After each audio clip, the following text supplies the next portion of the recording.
This is Switzerland, and my fourth day on the road. We cover parts of the Alps, described to be a view reminiscent of the Himalayas, and stumble across a beautifully located mountain hut by the foot of this glacier. Our luck also returned, getting more views of ibex. But not everything was glamorous though, which unfortunately resulted in a slight panic attack. Today was a very long day, but hang in there because today was also one of the best experiences I've ever had. My name is Frederick. These are my adventures.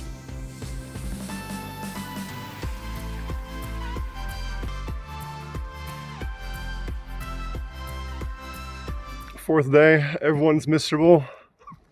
Today we're going to do 22 kilometers. We're going to pass two areas which they say looks a bit like the Himalayas. So we'll see about that.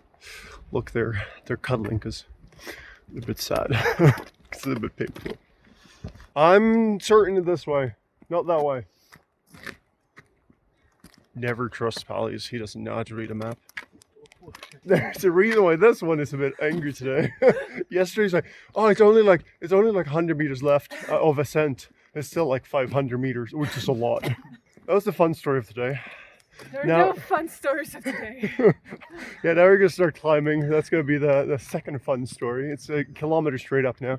After that, we're gonna see a few good views. Walking up the mountain with these clouds just gives that additional dimension to the experience, and I find it very cool actually.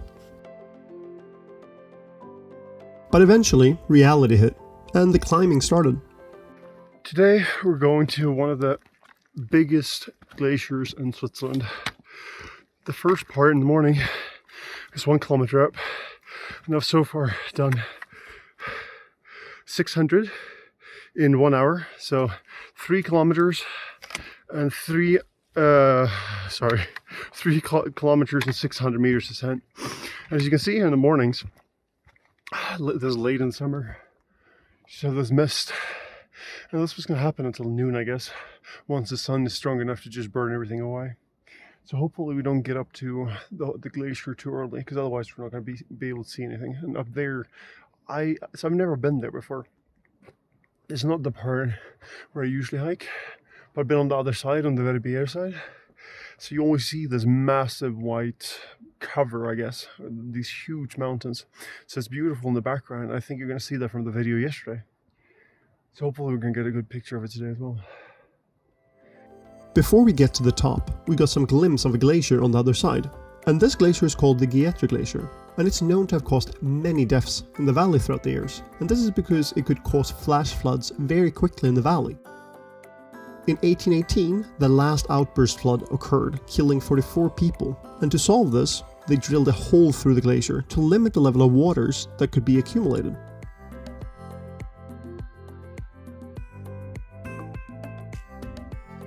As we're making our way to almost 2,900 meters, this final stretch is when you really feel the altitude. And that after starting at 1,800 meters in less than 2 hours ago. But almost at the top, our luck struck again, and we were fortunate enough to see more ibex. But even though I got to see more than yesterday, no one forgets their first. Ibexes are distinguished by the male's large curved horns, and they can grow up to 1 meter and weigh 120 kilos. A large population of ibex used to roam many of the European mountains back in the day, but they were hunted heavily because they were easy targets. The ibex were often hunted for its meat, but as a fun fact, they were actually also hunted because it was used in traditional medicine, and this was for impotence and for treating kidney stones. The Duke of Savoy actually banned hunting of ibex, and that's probably the reason why we can still see them today.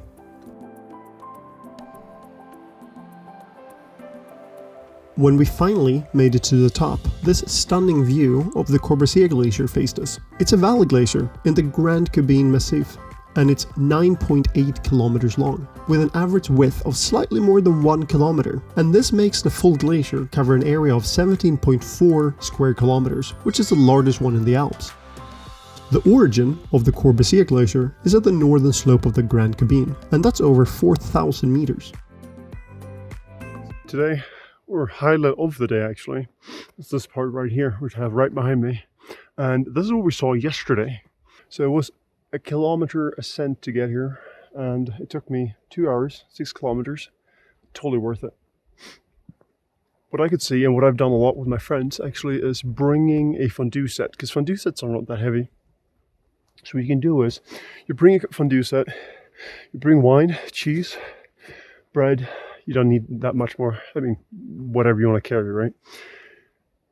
And then right here, like right where I'm standing right now, you can just set up your little area, your fondue set, and have fondue in the middle of the day. You just put everything in there. You get one of these burners. Maybe if you want to get more food for several people, you can get 2 of those burners. They're little things. They're roughly this big. They don't weigh too much. Bring a lighter. You're all set to go. Takes a little bit of time, but bring 2 bottles of wine and you're fine. So I'm going to show you here the other side. So the way the other side looks like is, it's just so tiny. This mountain is so much more massive. Let's see if we can see where we were yesterday. Hopefully. Now we cannot. So we were behind these mountains here. So let's see. This is so we're heading to this first. That's 30 minutes away. So we're gonna have our first stop. We're gonna continue on this route. We came from Himalayasin, which is 2 hours downhill. So I did that 2 hours uphill. So I don't know how much it is. Anyway, so we're currently on 2,880 meters. And the weather, everything is just beautiful. Today is the perfect day to get here. Let's talk about rating while we're walking towards the glacier. The overall experience I would rate as a 10. Even though today was a very demanding day, together with yesterday, this is probably one of my best experiences I've ever had in the mountains. For seaworthiness, I would rank it a 10 out of 10. The glacier is the biggest one in the Alps. It's massive. You really have to go here to understand how incredible that is. On top of that, the nature changes along the way all the time, and it's calm and it's peaceful. It's just perfect. And that takes us to physical effort, and that's a 10. You start off the morning with 1 kilometer of ascent right after breakfast. That is challenging, but only half of the total of today.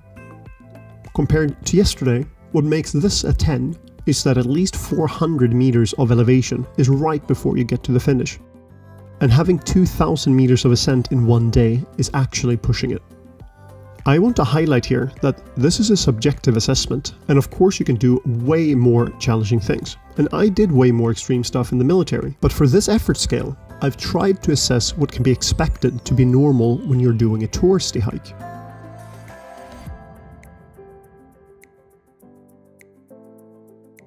Thought about only making one video up here, but it's just amazing. It's just so pretty. I've been to the one in Gornegret in Zermatt, and it's very easy to get there. You're a bit further away, but still very easy to get there. So I understand why people would go there. But this is the most impressive thing I've ever seen. It's really, really cool. If you ever get the chance to go here, you should totally go here. So I'm on my way to Hytte now. Hopefully they take card, because I don't have card with me. Because Paulus I go with, he's the cash man. He always brings cash, because for whatever reason, and I have card. If they don't, I just have to continue to go down. But after the decline that I just did, it would be actually very nice to get something to eat. So these hyttes, they open, you have to go online and check. Some of them are online, others are not. But what they usually tell you, when they're open, and if they're open if they have food, etc. I haven't checked this particular one. They also usually tell you if they take card. But one rule in the mountain is that in general they don't take cards.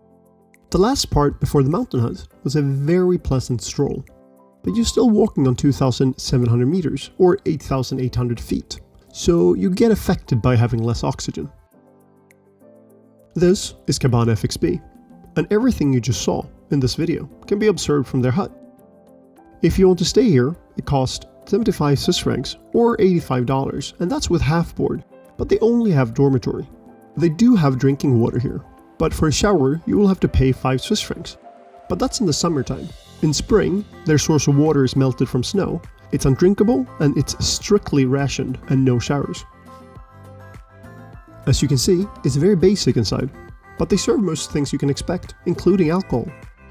When I got there, they actually had 3 freshly made cakes. They themselves didn't want to be in the video, so I couldn't show you the whole kitchen and everything around. And they do have electricity here, so I could charge my stuff while having a piece of that cake.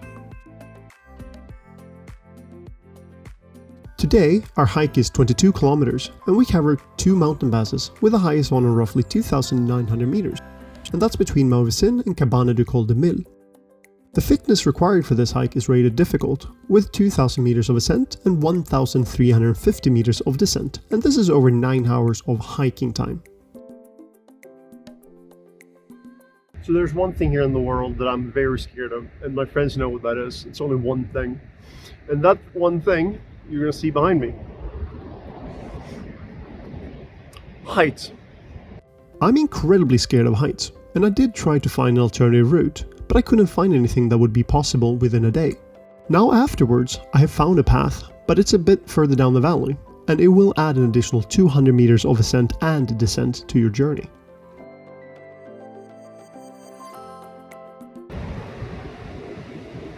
Okay, to amuse everyone watching this, I'll walk over this, and yeah, I'm ready to cry, I'm not gonna lie. If I had someone here, I'm just gonna continue talking, I guess, because this... Okay, I wasn't able to continue talking, as you can see, and afterwards I didn't feel too good. But hey, I guess you need to face your fears, right? If I wouldn't have been alone, I think I would have coped much better.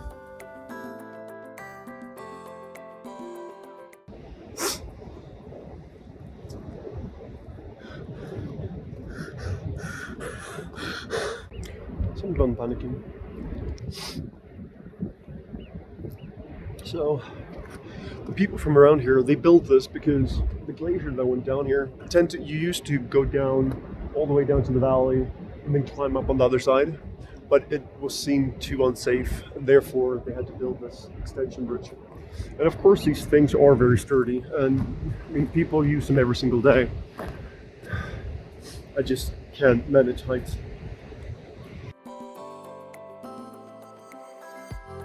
Once again, we had a day of vastly different landscapes and experiences, but it was a long hike.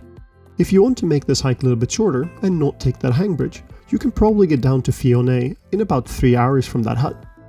So you can play around with the amount of days you spend up here, and also from which side you want to climb towards the glacier. Whenever I show videos or pictures, there's always these nice views from the top, etc. But if you want to know how we actually get up there and how uncomfortable and hard it is, you see it here. It's just back and forth, back and forth. So this is what I did this morning. After 1 kilometer of this, I got to the top and I saw the whole thing. Just thought I would show you. When you go to Switzerland, it's always very well marked. But my experience is that it's only when you're in the mountains. If you hike through valleys or small towns, you better keep an eye on the map. But I guess you'd rather get lost in a little town than on the mountains. After the bridge, the rest of the day was basically a gentle stroll by the side of the mountain, with a shifting landscape in the background. So don't be discouraged by the morning, because the rest of the day is rather chill. So this is how they treat cows here in Switzerland. Just in the middle of nowhere, and this is just a little plateau. Then it just goes down on each side. They're just chilling here. Right here. Hi, cow. So every summer they take them up here to just eat some alpine grass, and make amazing cheese. So it's one thing that Switzerland is very known for, their Swiss cheese, right? And actually that was the thing that I was the most worried about when I moved here, whether or not they would have good cheese, because I love cheese. I'm so sad. Like in the US, for example, where you get plastic, whatever you want to call it. I mean, of course you can get good cheese there too, but in general it's this plastic you get in a package, the yellow stuff. Eventually we made it to our lunch place, and a tip for you is to learn some basic phrases in German or French. In many of these places they don't speak English nor understand it, but they are super friendly. On the other side, you see Verbier, and I was there earlier this year. You can see more of that on my Instagram, info in the description, but I'll share a photo here as well so you can see how it looks like from the other side. Today was an amazing day. You're probably going to see that on the videos when we went all over the glaciers and everything. And the mountain goats, or whatever you want to call them. Soon there, I'm happy. And when we get there, shower, wash our stuff, because we only have 2 pairs. So the way we've done it this whole route is that every day we wash our stuff. So we brought some washing stuff. Because then we can care less, and we can just go from place to place without getting too tired, only having to carry our water. We soon made it to the final location, but had one last mountain climb before we got there. It's probably good to know that they don't have showers here, and you can also not drink the water, but it's very modern and clean. Half-board will cost you 68 Swiss francs or $76, and that's in a dorm, and they do have drinks and snacks as you can expect. And that was everything for today. It was probably one of my best hikes. Thank you for watching, and please like and subscribe. I'm currently trying to reach 1,000 subscribers, so you're really helping out. Thank you very much, and goodbye.